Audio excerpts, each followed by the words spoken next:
आता सन्माननीय भंतेजी आजच्या या संघर्ष समिती अध्यक्ष एस. पवार साहेब, आनंद सावंत साहेब आणि ते संघर्ष समितीच्या लोकांनी जो काय दाखवून दिलं हे तिथलं एक चित्र, त्या सर्वांनी धन्यवाद देतो.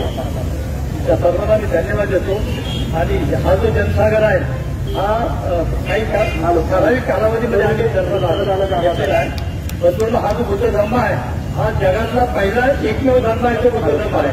बुद्ध धर्माच्या पूर्वी कोणताही धर्म नव्हता. बुद्ध धर्माच्या पूर्वी कोणताही धर्म नव्हता. बुद्ध धर्माच्या 500 वर्षानंतर ख्रिश्चन धर्म अस्तित्वात आला. 500 वर्षानंतर आणि जो मुसलमान धर्म आहे तो बुद्ध धर्माचे 1000 वर्षानंतर अस्तित्वात आला आहे.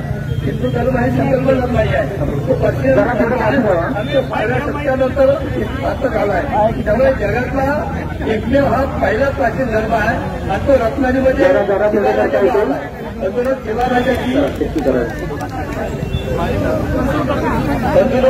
शिवाराजाची बाजूला तुम्ही आमच्या डीएस पोलीस डिपार्टमेंट आहे इथं महेश गौरी साहेब इथं आलो होते 1982 साला. उजव्या साहेबच्या थोडे बाजूला जमा करते. तिथपासून आम्ही शिवाराजाचं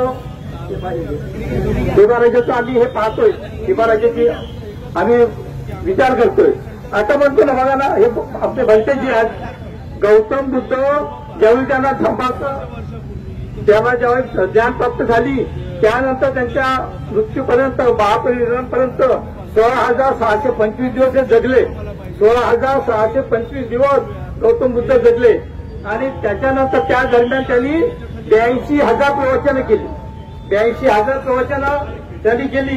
म्हणजे गौतम बुद्ध किती 82,000 प्रवचनं करणं म्हणजे काय, किती वेळ ते फिरवते, जगात फिरवते. आम्ही गौतम बुद्धाला असा ध्यानस्थ बसले दाखवतो नाही आहे. गौतम बुद्ध हा चालत फिरत होता म्हणून त्यांनी 82,000 प्रवचनं केली. आता 82,000 प्रवचनाला 16,625 भागलं ना तर 5 ते 6 वेळा दिवसातलं 5 ते 6 वेळा ते प्रवचन करत होते. दिवसातून 5 ते 6 वेळा. आणि तो धम्म आज इथून लयास गेलाय. भारतात फक्त 1 ते 1.25 करोड बौद्ध लोक आहेत, 140 करोड पैकी. पण जगात 50 करोड आहेत. जगात 50 करोड आहेत. भारतात बौद्ध धर्म चालणारे लोक कमी होते आणि आमच्यासमोर भंतेजी आहेत. अशा प्रकारचे लोक कमी होते किंवा त्यांचं शिरकान केलं म्हणून ते बाहेर गेले आणि जगात बौद्ध धर्म वाढला. इथला जो बौद्ध धर्म ज्यांनी नाहीसा केला ना त्यांच्यावर बदला घ्यायचा आम्हाला, त्यांचा बदला घ्यायचा आहे. आज या मनोरंजन दिवसाला मी मागाशी बंद पण टाकलं होतं. मी ते बंद केलं, रस्ता बंद केला होता. पोलिसांना सांगून बंद केला होता. आता इथं 200-100 लोकांनी तर रस्ता बंद केला होता. पोलिसांना पण माझी विनंती आहे की तुम्ही आम्हाला सहकार्य केला पाहिजे ना. आणि ही कोप कशी आहे, ही कोप कशी आहे, ही कोप एकाने 56 लोकांना कापलेली लोक आहेत. आम्ही